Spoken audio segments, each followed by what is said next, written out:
Syukur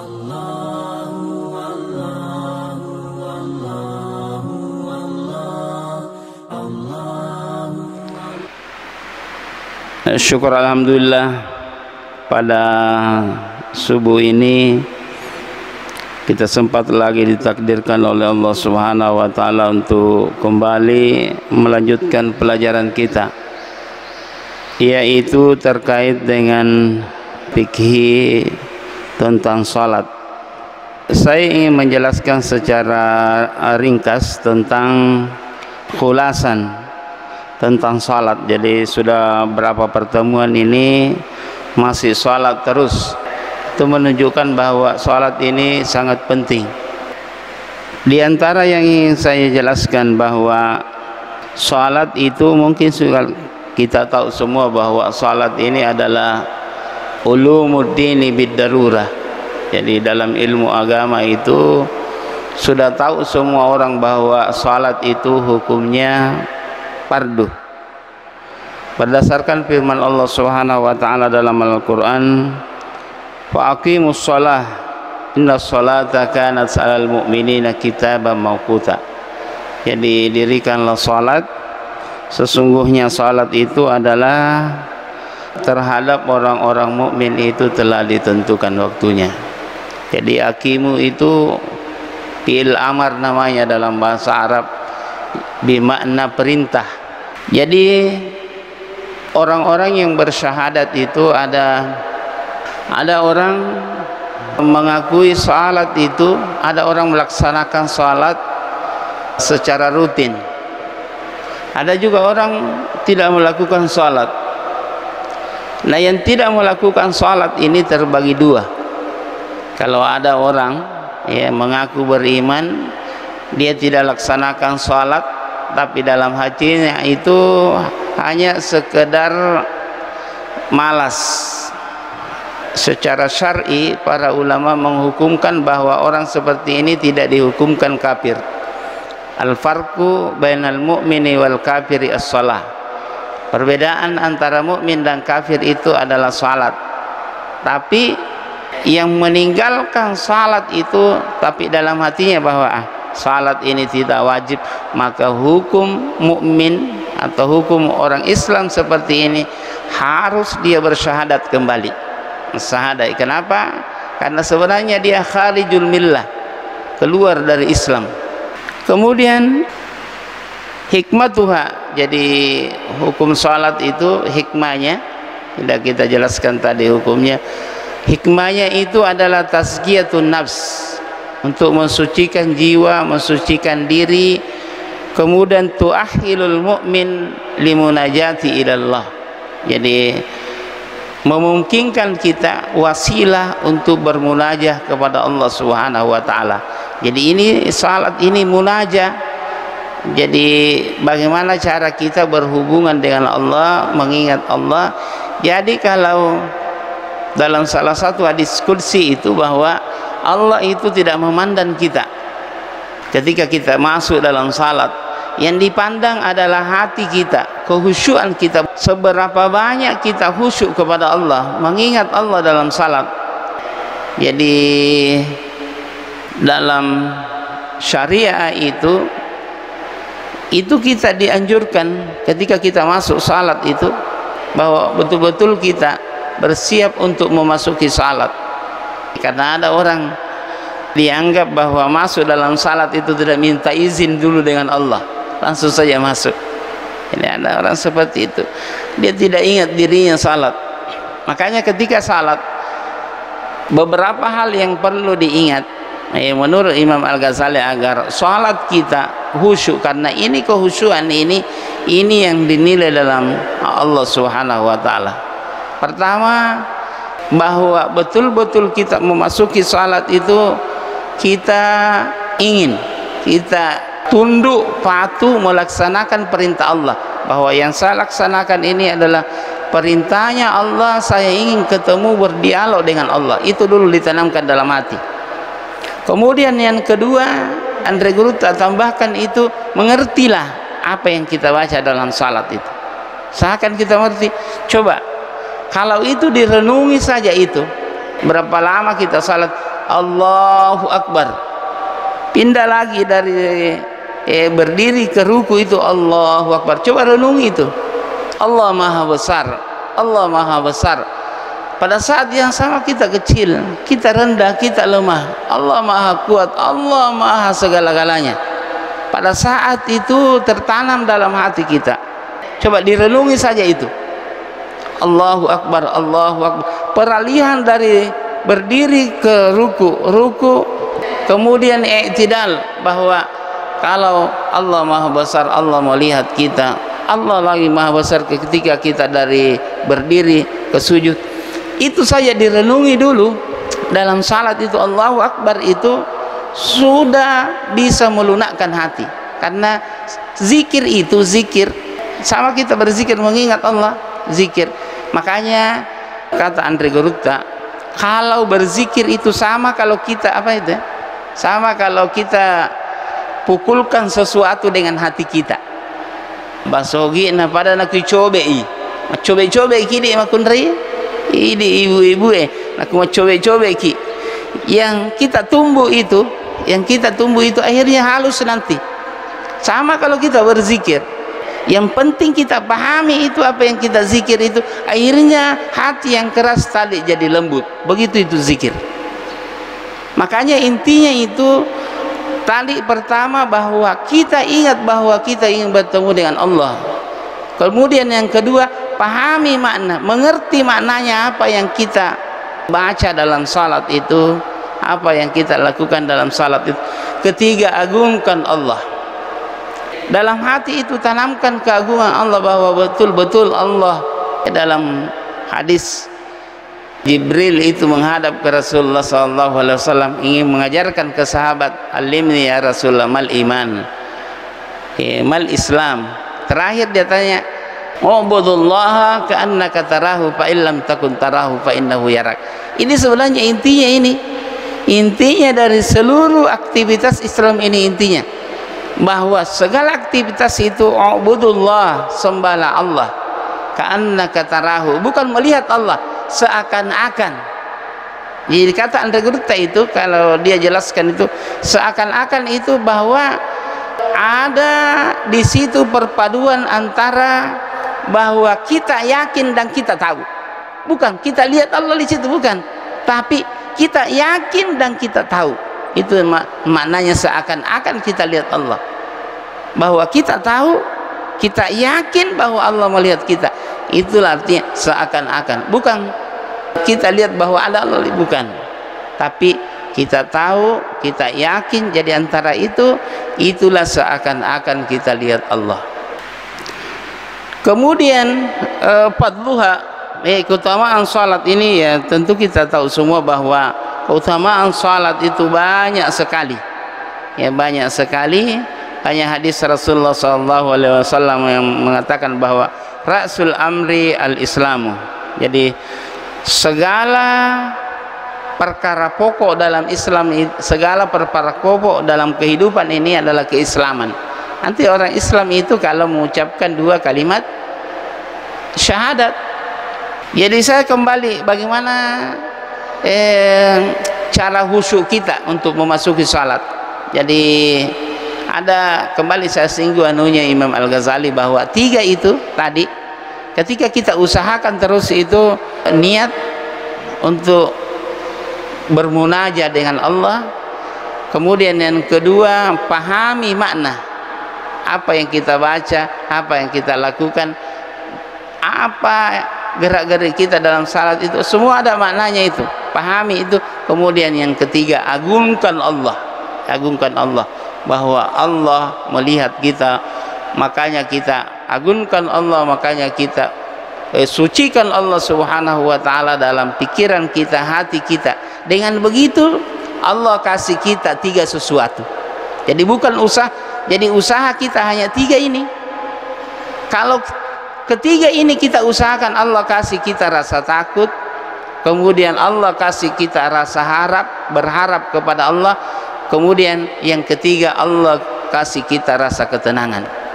Tiga, rasa takut, kita takut kepada Allah. Coba Fir'aun begitu hebat, dihancurkan oleh Allah Subhanahu wa taala. Karung yang begitu banyak hartanya ditelan oleh bumi.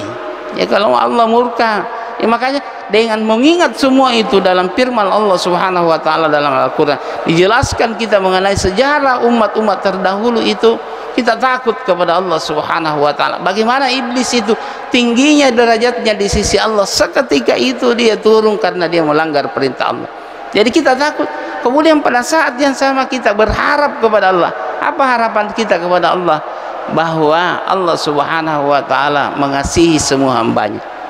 Coba dia kasih sama hambanya.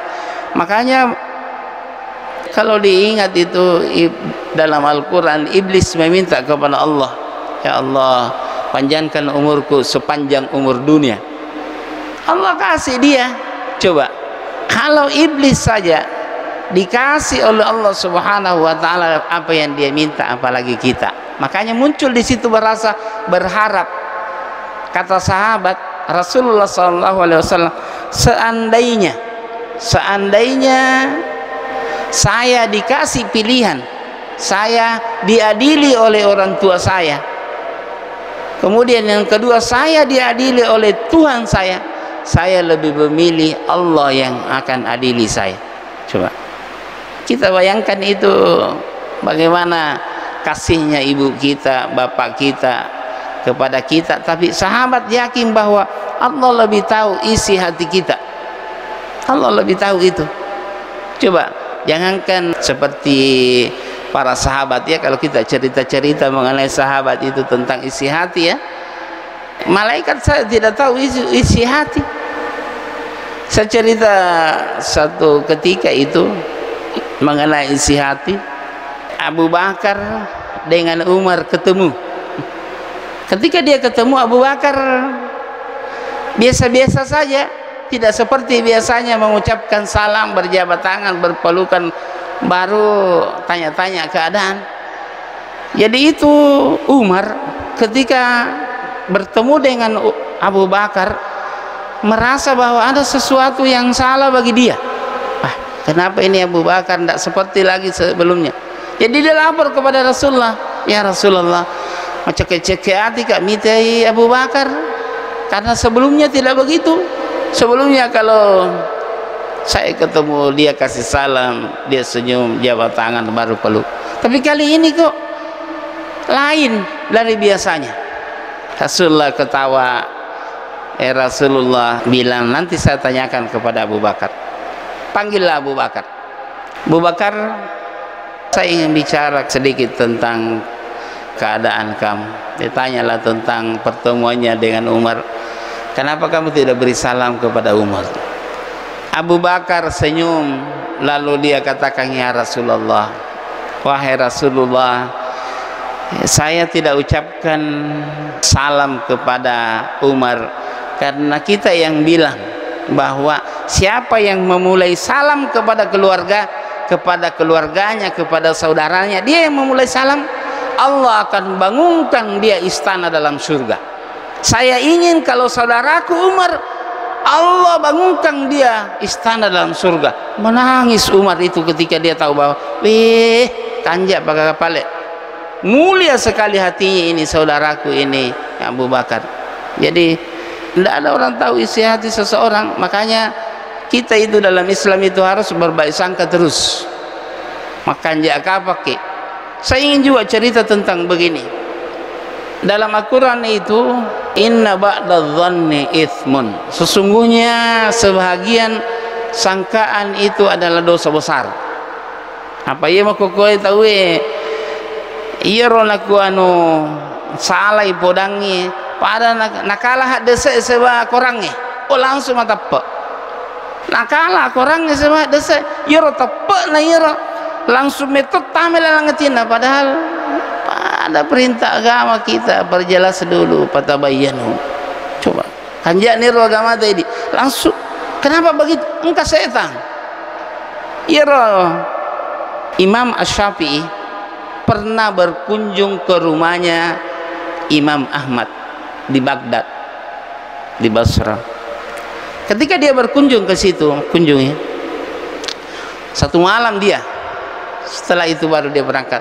Jadi 1 malam itu ya roh anak makundain roh Imam Ahmad tolina cece ya roh ya Imam Syafi'i mandri kepanasan mandri dia itu nak kumandar makundai di podi na cece padahal agama itu wala tajassasu wala yaktab ba'dukum ba'da, jangan kamu cari-cari kesalahan, karena sebahagian itu tanda toko intel kepanasan nandri Imam Syafi'i, padahal ini ulama besar ini. Kemudian tengah malam dia sinamoto masuk supaya tahajud, padahal Imam Ahmad moto masuk supaya tahajud. Kemudian yang ketiga, ketika dia bangun dari tidur langsung dia salat. Gelisah ya anak Imam Ahmad kadais podangi bapak, saya ingin tanyakan ketiga hal ini, saya ingin titipkan pertanyaan saya ini ke Imam Asy-Syafi'i. Kali bapak karena Imam Ahmad itu makan jak kapang pandrita ulama besar, pasti dia lebih baik dari saya. Masiri Imam Ahmad makutana, tapi ro anak makun rero cewero gelisah karena dia harus kukutananya, karena bapaknya tidak mau namelo ni jokka Imam Asy-Syafi'i lo Mesir, terpaksa ro anak makun re makutana kada ya Imam, sebenarnya saya gelisah, ada yang ingin saya tanyakan 3 sesuatu makutana nih kada agar kada pertama yang ingin saya tanyakan, kenapa Imam banyak sekali kita makan ini kata Andre, sementara itu pandita dek namanya kan Andre, dek namanya tacek demi sekedar menurut Nabi tacek demi Andre sedikit jadi dia makan apa ini sedikit makan. Kemudian yang kedua, kita tidak bangun salat tahajud. Moto nih bapak guna sama supaya tahajud ini deh pak. Kemudian yang ketiga, kita salat subuh tidak berwudu. Micawa Imam Syafi'i mengkalingai, tawa Imam Syafi'i. Kada Imam Syafi'i saya makan banyak itu nak, karena saya tahu makanan yang masuk di rumah Imam Ahmad Ibnu Hanbal ini adalah makanan halal. Itu naku makanan halal yang mak barakai, membuat orang makan jai pikirannya, makan jai hatinya, mapacing hatinya, justru itu membawa berkah. Makanya saya banyak makan, saya yakin ini makanan halal ini. Ya lo naku itu tuh pandrita itu naku ragu kada halal mau kaji.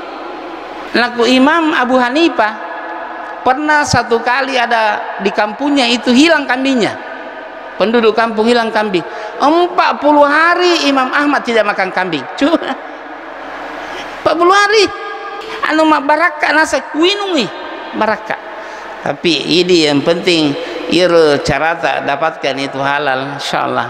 Tapi kalau imam itu kalau sandarkan ke dirinya itu dia jangan diragukan, para imam itu orang saleh, waliullah ya. Para imam kita ikutan kita, karena beliau juga mengambil dari sahabat, dari Rasulullah sallallahu alaihi wasallam. Kemudian yang kedua, kata Imam Asy-Syafi'i, saya tidak bangun salat tahajud karena ada hadis saya kaji. Ada satu hadis itu dia hadis tentang anak-anak yang ditanya Rasulullah tentang burung yang dia pelihara, lalu burung itu mati. Rasulullah main-main. Dari hadis itu kata Imam Asy-Syafi'i, berkahnya makanan yang saya makan itu, saya kaji hadis itu 70, saya ambil istimbat hukum dari itu. Dia mampu mengeluarkan dari hadis yang satu tadi 70 hukum Islam. Coba. Jadi satu malam itu dia pikirkan hadis itu 70 hukum Islam dia keluarkan. Sementara barang siapa, hadis Nabi ya, barang siapa yang mengkaji satu ilmu 1 jam saja, sesaat saja, sama dengan beribadah 1000 tahun. Coba 1000 rakaat. Coba mulianya itu. Kata Imam Ahmad, coba dengarkan nak, Imam Asy-Syafi'i lebih mulia dibanding bapakmu. Bapakmu salat tahajud untuk dirinya, sementara Imam Syafi'i dia memikirkan umat. Coba. Kemudian yang ketiga, saya langsung salat, tidak berwudu karena memang tidak batal wudu kok, tidak pernah ketidur. Coba. Jadi memang dalam Islam itu makanji amanah pero kompak pero dalam kehidupan kita itu. Tapi memang tidak ada yang sempurna karena memang selalu kita dibujuk, dirayu, digoda, banyak tantangan kita. Ada nafsu, ada iblis, ada hal-hal yang menghalangi, ya sudduna an sabilillah. Memang ada yang menghalangi kita selalu, baik keluarga, baik teman, baik sahabat, baik lingkungan kita. Apalagi nafsu dan syaitan ini selalu ya sudduna an sabilillah. Bahkan nasangan reguluta, syaitan itu senantiasa menghalangi manusia sampai dia masuk ke dalam kubur itu. Biasa kita kucuritan ya kada ya setan di akhir hayatnya orang itu masih dia ganggu itu, orang itu di akhir hayatnya itu dia ganggu itu aku madan itu salah satu juga karena ada kaitannya dengan salat. Iro tahu na coro biangnya sompajana det jampangnya sompajana nangga biasa mi sompajana dia haus di akhir hayatnya. Pasti orang semua alami yang namanya sakaratul maut, madan itu. Pada saat itu kan iblis bawa air, ada segelas air karena orang haus sekali na pedangi kada. Maka dia berwujud seperti orang tua yang sudah meninggal, bapaknya, ibunya, kakek, neneknya. Bilang dia iming-iming air, jadi karena dia haus dia minta. Ketika dia minta bilang, ku kasih kau ini, yang penting kamu kupuri Allah. Auzubillah. Makanya orang kalau dia tidak jaga akidahnya, tidak jaga salatnya, karena cara yang paling baik untuk menjaga akidah adalah salat. Akan jaki lalu ya, dia pasti kufur kepada Allah. Auzubillah. Kalau dia kufur, auzubillah. Ini tadi hadisnya bahwa bainar rajuli wa bainal kufri tarkus shalah. Perbedaan orang kafir dengan orang mukmin itu adalah salat.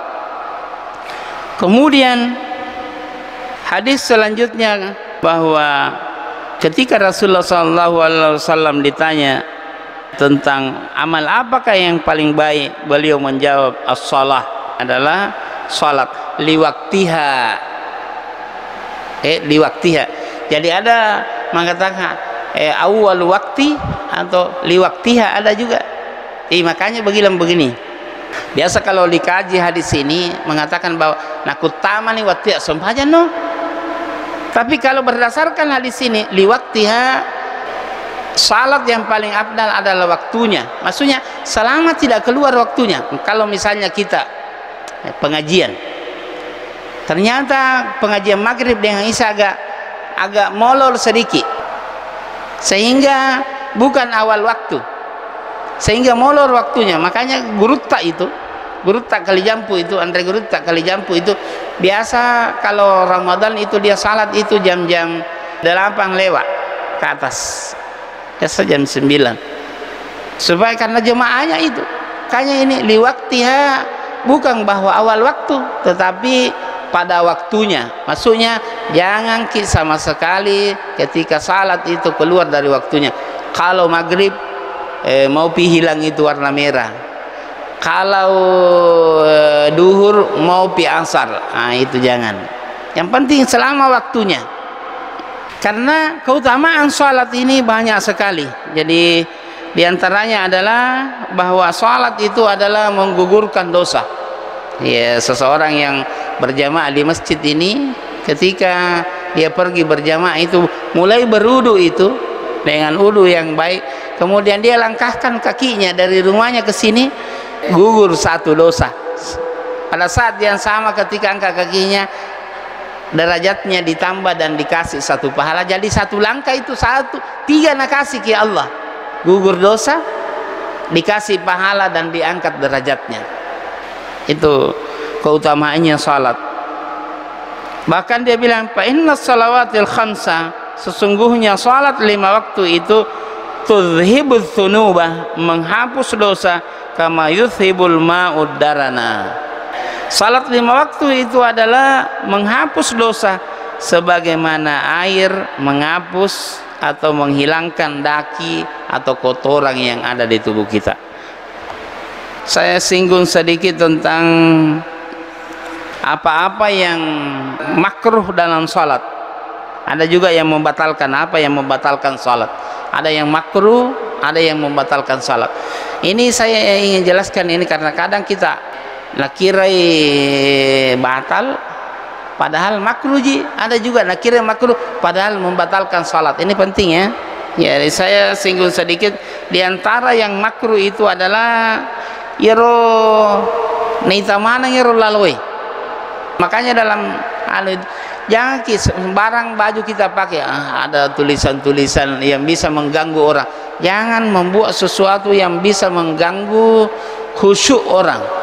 Jadi ibu-ibu itu karena dia di belakang, kalau sementara salat itu jangan matanya melihat ke depan begini. Seharusnya itu melihat tempat di mana dahi kita, di mana kita sujud. Kemudian yang kedua itu at-tahassur. Saya kira tidak ada yang begini. Itu yang bertolak pinggang begini. Nah, karena dalam Islam itu kalau pergi ke Mekah itu macam-macam orang takbir. Tangannya itu diletakkan kadang di dada, kadang di bawah dada, kadang di pusat begini. Kadang juga ada yang tidak. Tapi yang makruh itu bertolak pinggang. Kemudian biasa juga orang dia mapat doto-doto. Dia kasih bunyi itu tangannya, itu tidak boleh juga itu ya, makruh ji, tapi tidak membatalkan. Kemudian toli engkaro nanu ro nakapicu rianuna rialena ro sembarang nanu, itu juga tidak boleh. Tapi kalau misalnya bunyi itu handphone tak mengganggu, tidak apa-apa ji, kita matikan itu, tidak apa-apa kita matikan kalau bunyi handphone. Tapi jangan gerakannya seperti gerakan di luar salat, gerakan yang punya adab lah, karena kita sementara salat. Jadi boleh kita matikan itu handphone. Ini sebenarnya menjaga kehusuan salat. Kata Imam As-Syafi'i, dua itu yang menghalangi orang khusyuk dalam salat. Pertama, hal-hal yang zahir, hal-hal yang kelihatan, itu yang menghalangi orang. Ada juga yang tidak kelihatan, batin. Yang kelihatan itu hilangkan dulu. Kalau lapar ki, makan ki dulu baru salat. Karena khusyuk penting sekali. Kalau misalnya mau ki buang air ki dulu baru salat. Jangan tahan itu. Karena khusyuk. Kalau misalnya salat ki, ketika kita ruku itu yang khusyuk, itu jadi ditulis. Makanya ada hadis itu ditambal-tambal nanti itu salat tak. Salatnya, salat sunnahnya ditambal, karena salahnya ditambal begini, akhirnya sempurna. Tapi yang jelas begini, jangan kita pernah putus asa tentang rahmat Allah. Syukur kita kalau kita pernah sujud kepada Allah. Syukur kita. Ya itu. Jangan pernah merasa salah satu kesyukuran kita karena kita pernah sujud, ya, kita sujud kepada Allah. Jadi kemudian yang membatalkan salat adalah meninggalkan rukun. Aja lalu tersalai rukunnya ya, batal itu sembahyangnya. Kita sudah tahu semua rukunnya. Kemudian makan minum itu juga membatalkan.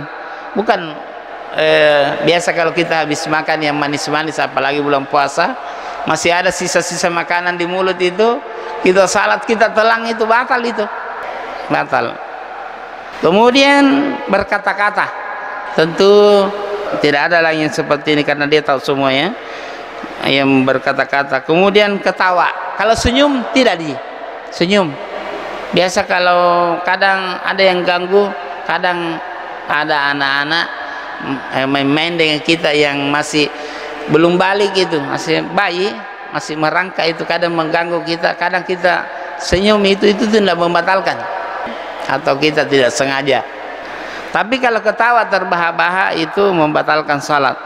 Kemudian gerakan yang banyak. Kalau Imam Syafi'i itu 3 kali gerakan berturut-turut, itu jalan-jalan itu 3 kali berturut-turut itu membatalkan. Tapi kalau pelan 1 kali kita berhenti, 1 kali, sekalipun 3 kali itu tidak membatalkan. Kemudian menambah rakaat dalam salat, kecuali kalau kita lupa ya. Kalau kita tambah rakaat, misalnya begini, ada orang salat lupa dia tahiyat pertengahan itu. Kalau salat duhur lupa dia tahiyat pertama, pas dia berdiri sudah mau sampai di atas baru dia ingat, sendasa tahiyat tadi, dia duduk kembali, batal salatnya itu. Makanya menurut fikih itu, kalau belum pakai naik ke atas, belum pakai baru mau angka ini tubuh kita baru ingat, boleh ji kita duduk kembali. Tapi kalau kita sudah di atas tidak boleh lagi turun, karena itu menambah gerakan salat. Kalau sudah di atas tidak boleh, karena tahiyat itu adalah sunnah saja, sunnah, bukan rukun. Kemudian dikira salat duhur padahal salat asar, itu juga membatalkan salat. Salat duhur asar di paling ini ya batal juga salat itu ya. Ada juga ingin saya jelaskan begini, kadang kita itu masuk orang sudah salat, khususnya salat sunat subuh itu luar biasa pahalanya. Jadi dia bilang, kapan janjina baca Pak Imam itu pangumpu, nah jadi dia salat sunnah dulu. Tidak boleh itu ya, kita harus salat bersama. Kalau kita dapati orang salat fardu, langsung salat fardu, setelah itu boleh kita salat sunat. Tapi keadaannya, tapi yang biasakan itu, jangan sampai ada lagi bilang itu ustaz mengajar boleh jipai salat sunat setelah subuh, padahal tidak, keadaan namanya, karena ini salat sunat fajar ini adalah khairum minad dunya wa ma fiha, lebih mulia dibanding dunia seisinya. Sebenarnya masih, tapi saya kira itu saja ya.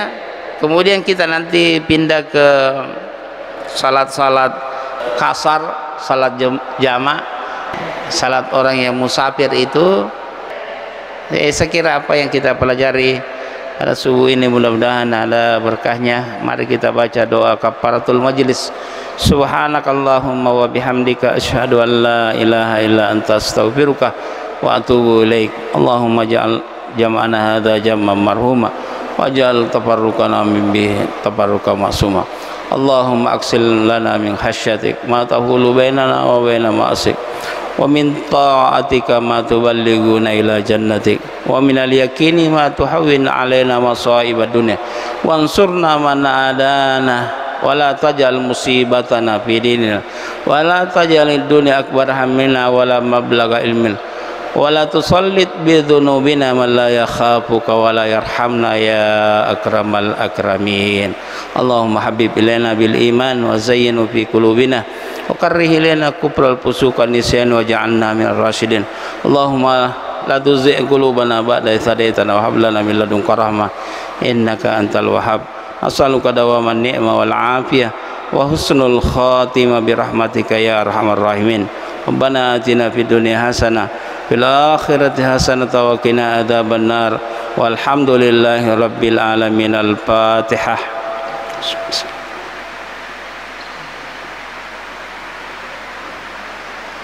Alhamdulillahi rabbil alamin. Assalamualaikum warahmatullahi wabarakatuh.